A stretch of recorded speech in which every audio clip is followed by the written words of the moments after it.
associé avec cette émotion. Dans l'hypothèse conséquente est donc que la perception et l'action partagent un codage commun. Ce codage constitue la base de ce que nous appelons la simulation. Alors, comment est-ce que ces théories et ces positions philosophiques peuvent-elles faire du sens? Donc, par exemple, quels sont des mécanismes derrière l'idée de codage commun? Hein? Est-ce qu'on peut vraiment soutenir cette hypothèse de simulation et quelles sont surtout les conséquences pour une neuroscience de l'émotion? C'est ça un peu les grandes lignes d'aujourd'hui qu'on va peaufiner un tout petit peu en étudiant un peu le cas de la joie et de la colère. Dans ce qui suit, je vais développer des arguments empiriques euh, et me focaliser surtout sur ces deux émotions. Alors, on se concentre sur les émotions faciales de colère et la joie pour illustrer surtout deux contrastes fonctionnels. Donc, euh, donc, la fonction, sous la fonction du muscle corrugateur, donc du froncement des sourcils dans le haut du visage, voilà, et la joie pour la colère, donc, et pour la joie qui est sous la fonction des muscles zygomatiques dans le bas du visage. Donc, la prémisse de base est que ces deux émotions ne sont pas seulement taxonomiquement distinctes, mais évidemment correspondent à des catégories de valence distinctes, ainsi qu'à des substrats neuroanatomiques distincts et même embryologiques distincts. Mais ce sont des muscles très importants et c'est principalement à travers ces muscles que nous raisonnons avec les autres. Alors encore aujourd'hui, la meilleure preuve de résonance provient de l'électromyographie de surface et la mesure de changement de tension qui reflète donc la contraction musculaire. Alors, les réactions en miroir sont généralement des réactions très rapides qui souvent on peut les observer à partir de quelques centaines de millisecondes, à peine on a été exposé à des visages émotionnels, par exemple. Le muscle du sourire va s'activer évidemment quand on observe la joie. Et en revanche, le haut du visage, le muscle du froncement, va s'activer donc quand on est exposé à des émotions négatives, donc comme la colère. Ben, ce type de réaction est ce qu'on appelle souvent une réaction congruente. Néanmoins, la congruence peut aussi s'observer avec une réaction corollaire, donc c'est-à-dire le même muscle qui se désactive plutôt dans la condition incongruente. Par exemple, le froncement qui se désactive face au sourire. Alors, ces réactions sont tellement puissantes qu'elles peuvent, au fait, elles ne dépendent pas de la conscience. Donc, par exemple, ici, c'est le cas d'un patient qui est un patient très connu, hein, c'est le patient GI, qui présente une cécité corticale, donc après une des lésions au niveau des aires visuelles postérieures, et on trouve en fait exactement le même type de réaction mimétique, donc à des visages ou même en fait avec des corps expressifs, des corps qui expriment donc soit la joie, soit la colère. Et ceci n'a rien, le patient donc dit ne rien voir. Et néanmoins, il présente exactement les mêmes, donc il ne voit rien dans son côté aveugle et il présente quand même tout de même ces mêmes types d'activités au niveau du visage. Et donc, la résonance avec l'autre dépasse donc le phénoménal. Alors, en général, il est habituel d'étudier ce genre de réaction émotionnelle après avoir exposé des participants à des changements qui sont déjà complets, terminé, donc c'est-à-dire on présente un visage qui est déjà expressif. Mais on sait que la conscience est tout sauf statique. Alors moi, je fais les choses un peu différemment et au lieu de montrer des visages qui sont statiques, j'utilise des stimuli qui défilent, enfin qui évoluent progressivement, euh, donc de neutre vers expressif, et cela permet donc de capter une continuité donc spatio-temporelle jusqu'au moment où le sujet détecte qu'une émotion, qu'il y a une émotion qui est apparue. Et cela, évidemment, donne la possibilité de donner un critère perceptif très libéral. Donc, ce n'est pas nous qu'on décide, c'est eux qui décident quand est-ce qu'ils voient donc une émotion. Donc, dans cette première étude, on se demande qu'est-ce qu'on imite exactement, non? Parce que ça, c'est une grande question. Donc, qu'est-ce qu'on imite exactement? Donc, pour ce faire, on s'est centré donc, sur les activités électromyographiques du visage, de ce type de changement graduel, et on compare des changements qui sont émotionnels, comme la joie et la colère, et des changements qui ne sont pas émotionnels, comme un changement, par exemple, d'identité. Alors, on présente aussi des vidéos et à chaque essai, les participants appuient sur un bouton lorsqu'ils sentent qu'un changement s'est produit et ils sont ensuite invités à faire une discrimination, donc à faire une catégorisation et en plus de rapporter le niveau de vivacité, donc à quel niveau est-ce qu'ils ont perçu, enfin, est-ce que le changement, ils étaient vraiment vivaces ou pas du tout vivaces, par exemple. Donc, ici, les résultats principaux démontraient que les muscles du froncement de sourcils se sont euh, désactivés enfin, dans la condition de joie, donc ce qui reflète ce qu'on attendait un peu, une réponse congruente. À l'inverse, en fait, le muscle zygomatique du bas du visage s'est spécifiquement désactivé, surtout dans la condition non émotionnelle. Donc, en soi, c'est comme si le muscle corrugateur, le muscle du haut du visage, présentait une congruence relative à la valence, mais le muscle zygomatique présentait surtout une congruence de catégorie, c'est-à-dire une sensibilité de plus haut niveau. Alors, pour regarder ceci un peu plus en détail, on a regardé l'évolution du signal à partir du moment qu'on présente la vidéo jusqu'au moment où les sujets décident donc qu'ils ont vu quelque chose, donc ils ont détecté quelque chose. Et là, on peut voir en gris, là où il y a la flèche, comment le muscle zygomatique en fait s'est désactivé immédiatement et de manière plus marquée dans la condition d'identité dès les premières secondes d'exposition, donc suggérant donc que ce muscle a été très sensible à la discrimination entre ce qui était émotionnel et ce qui ne l'était pas, ce qui ne l'est pas. Donc, si le changement n'est pas une émotion, il se désactive très rapidement. Et que se passe-t-il quand il n'y a plus de vidéos, mais on fait une tâche donc, de catégorisation ou celle du rapport subjectif? Alors, on a observé en fait exactement le même type de patron d'activation. Et ça, c'est très intéressant. Le muscle du froncement, en fait, s'est désactivé en condition de joie, hein, aussi bien lors de l'identification que pendant le rapport subjectif. Et par conséquent, on peut dire que le seul fait de penser aux expressions faciales a déclenché des réponses congruentes au niveau de ce muscle-là. On n'a rien trouvé pour le muscle du bas du visage. Donc, on peut dire que oui, on a trouvé un mimétisme émotionnel, particulièrement au niveau du froncement du visage. Nous avons constaté que des changements non émotionnels sont détectés très rapidement et que le simple fait de penser à une émotion génère donc des réponses congruentes. Voilà. Euh, Alors, ceci est très, très important parce que on peut se rendre compte, donc, en fait, le muscle du visage euh, sert vraiment à communiquer divers signaux. Ici, un exemple de l'importance évolutive et développementale des muscles, non? Euh, que même les chiens, en fait, ont évolué pour développer des muscles faciaux comme les nôtres, donc afin de communiquer avec nous. Donc, c'est la différence entre un chien et un loup dans l'image. Hein. Il n'y a que les chiens qui ont développé ces deux petits muscles pour mieux communiquer. Et chez l'être humain, c'est intéressant de voir, c'est que des données suggestives de contagion ainsi que de mimétisme sont observées dès la gestation. En fait, on connaît des exemples où tout simplement regarder des vidéos joyeuses active le mouvement des bras des fœtus en les réduisant si la mère regarde des vidéos tristes, par exemple.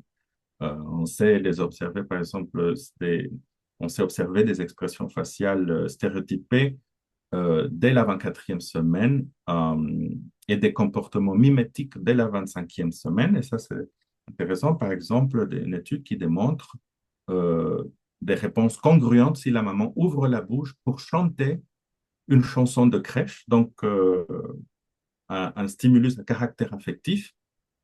Alors là, le fœtus ouvre aussi la bouche, il bouge sa bouche, ce qui n'arrive pas du tout si ce sont des mouvements génériques non? Comme un bâillement, si la mère bâille ou s'il y a la mastication, cet effet mimétique ne se produit pas, apparemment. Donc, de plus en plus, évidemment, des recherches démontrent aussi que même intra-utérus, on peut observer donc des capacités bien plus que réflexives. Et donc, le mimétisme intra-utérin pourrait avoir une fonction primordiale à la conscience, ce qui renforce évidemment l'importance de ce mécanisme.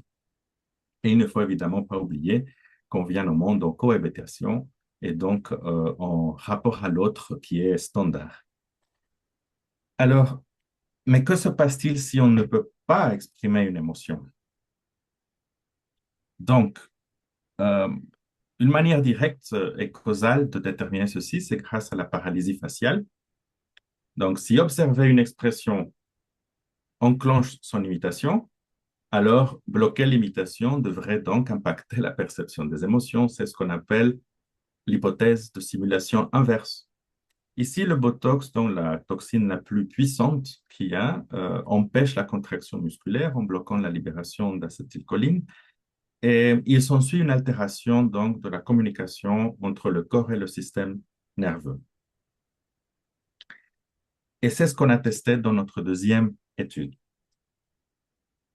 Ici, donc, on a bloqué spécifiquement le froncement des sourcils avec l'idée de bloquer l'expression, l'imitation et par conséquent la perception de la colère.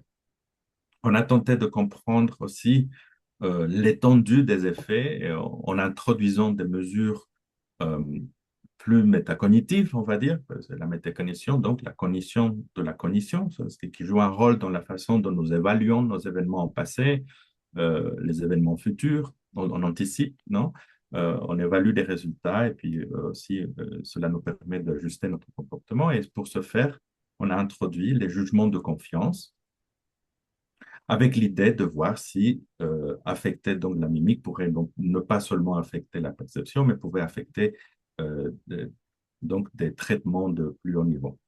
Alors, on a mesuré la même tâche de détection avant et 2 semaines après avoir paralysé le muscle corrugateur, donc le muscle du froncement des sourcils. Et ce qui est intéressant, c'est que les résultats démontrent que au post-test, tout le monde est devenu meilleur, tout le monde est devenu plus rapide à détecter les changements émotionnels, sauf le groupe de Botox dans la condition de colère. Donc ici, en gros, tout le monde s'est amélioré, sauf le groupe de Botox pour la colère. Et on a considéré donc ce manque d'amélioration comme une déficience d'apprentissage spécifique dû au Botox. Aucun autre effet n'a été observé. Donc, on peut le voir sur l'image. Donc, les temps de réaction deviennent plus courts, ils deviennent plus rapides, mais cela ne change pas du tout pour la colère.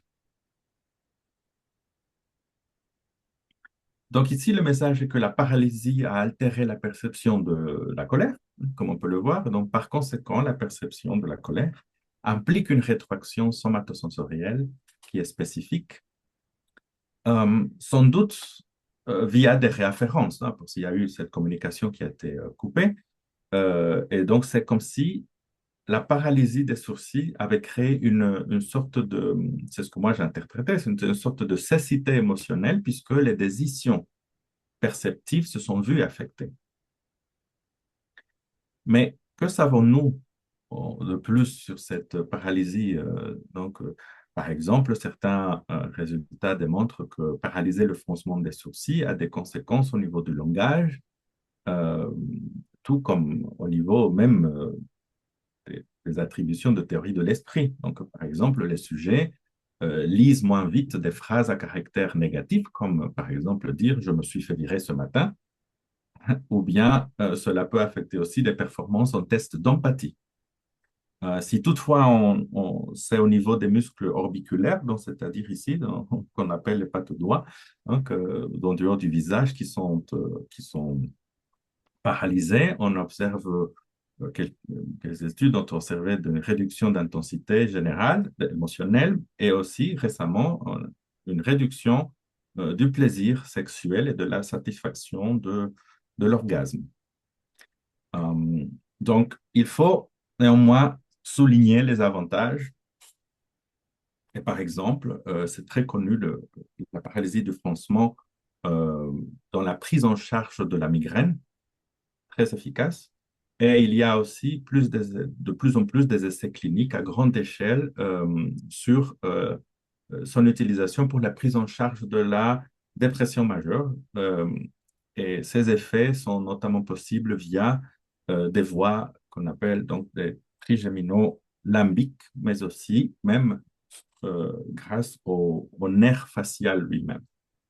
Alors, on sait donc que la toxine ne reste pas sur place et elle bouge un peu, elle se propage. Mais l'effet neurocognitif peut s'expliquer au moins par deux mécanismes intéressants. Le premier, c'est la désafférentation qu'on a déjà évoqué, donc la réafférence somatosensorielle.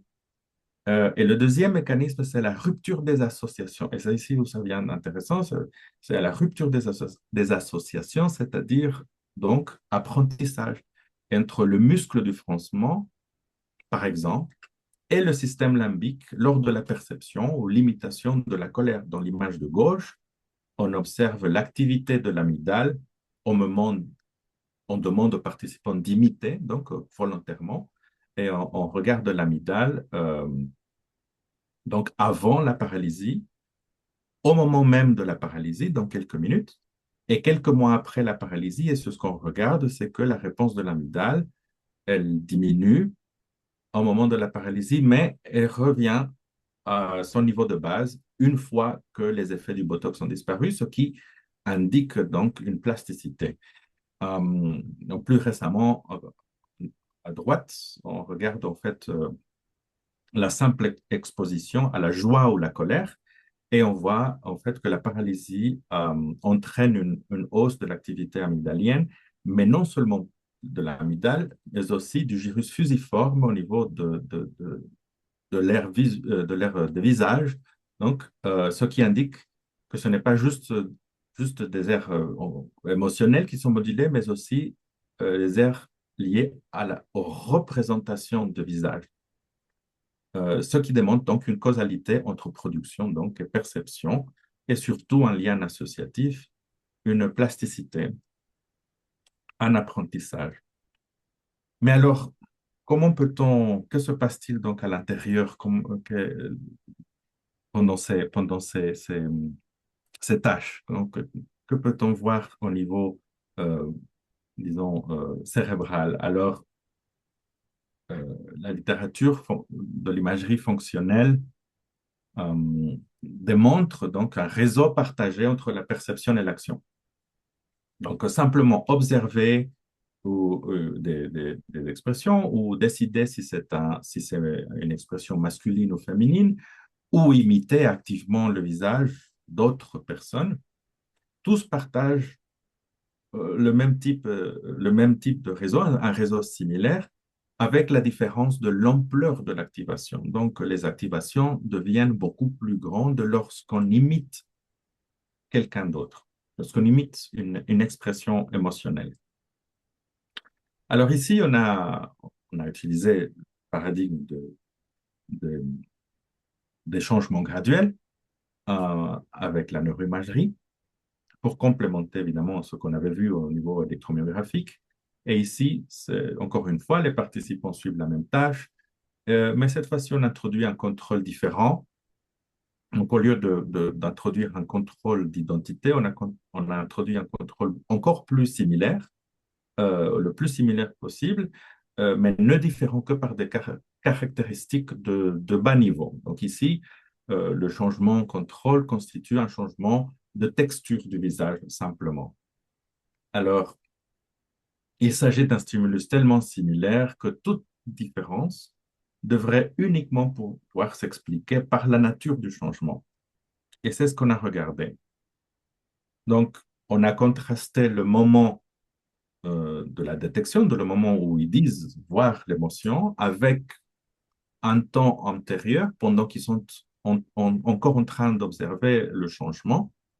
Et on a observé que les activations des conditions d'émotion, de joie et de colère ensemble, et les non émotionnelles sont très similaires à l'exception de trois zones très spécifiques, notamment le cervelet postérieur, le striatum et l'aire de Brodmann 44, qui se trouve un peu aux alentours de Broca, on va dire, à l'intérieur de l'opercule inférofrontal. Donc, une analyse plus profonde, plus tard, a démontré en fait que ces effets au niveau des conditions émotionnelles, ils étaient induits spécifiquement euh, euh, par la condition de joie. Donc, parce que la condition de colère, à elle seule, n'a rien ou presque rien donné, ou des activations très faibles.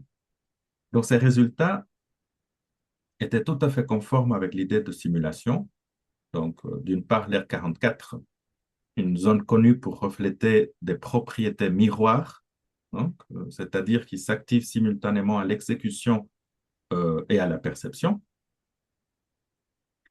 Le striatum, connu pour intégrer des signaux de récompense et l'expérience hédonique. Donc, il est également suggéré d'intégrer des informations qui proviennent surtout du côté inférieur du visage, ce qui fait du sens.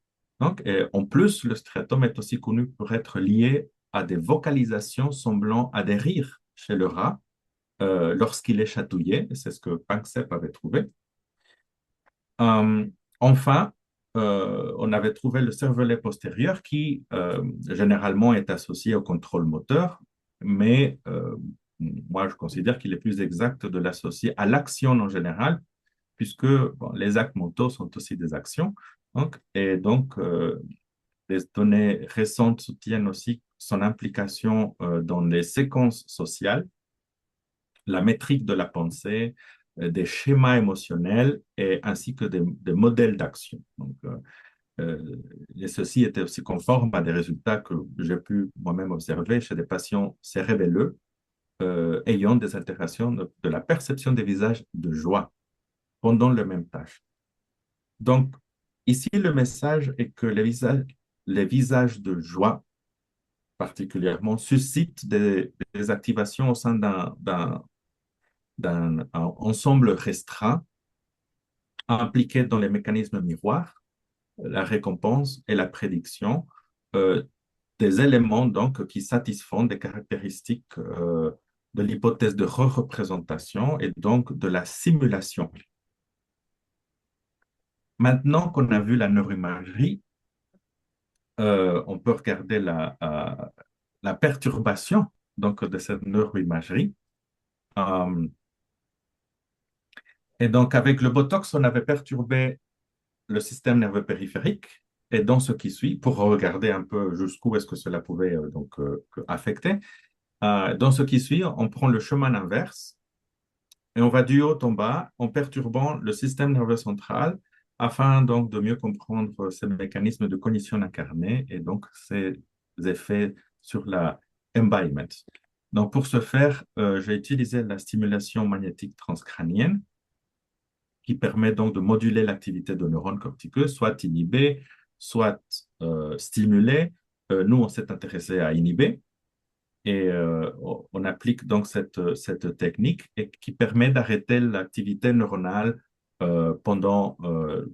avec un protocole particulier pendant une vingtaine, 30, 25 minutes à 30 minutes à peu près maximum, en fait. Alors ici, les participants suivent exactement la même tâche.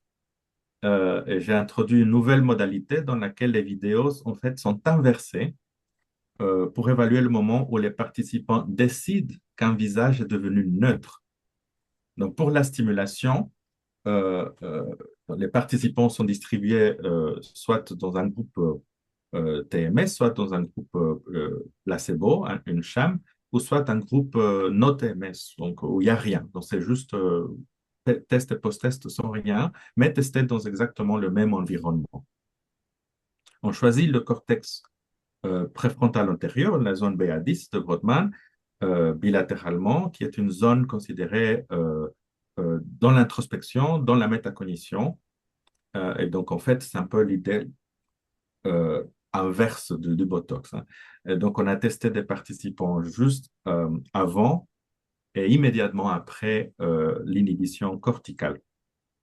tout en enregistrant l'électromyographie cette fois-ci.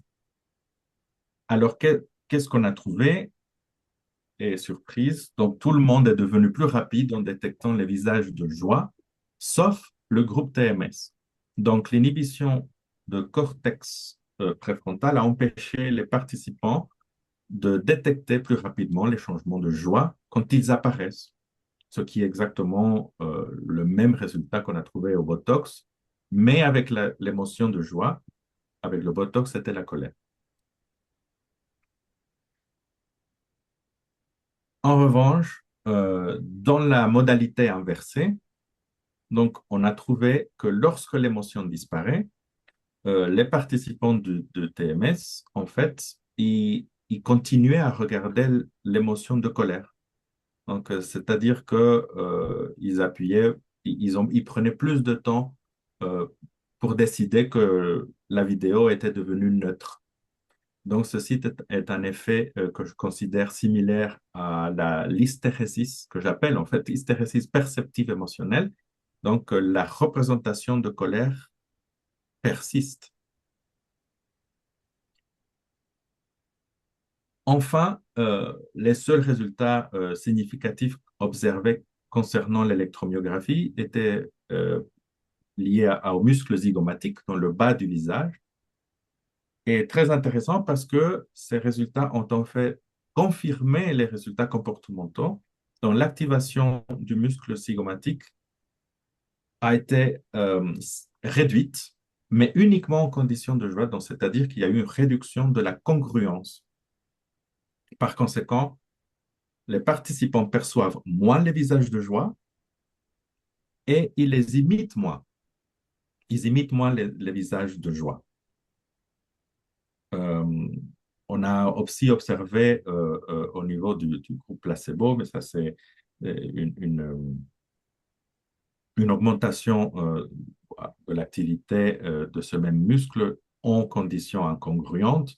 Et, mais certaines études suggèrent que des réponses paradoxales généralement peuvent refléter l'ambiguïté et ceci n'est pas totalement incompatible avec l'idée d'incongruité puisque c'est le cas.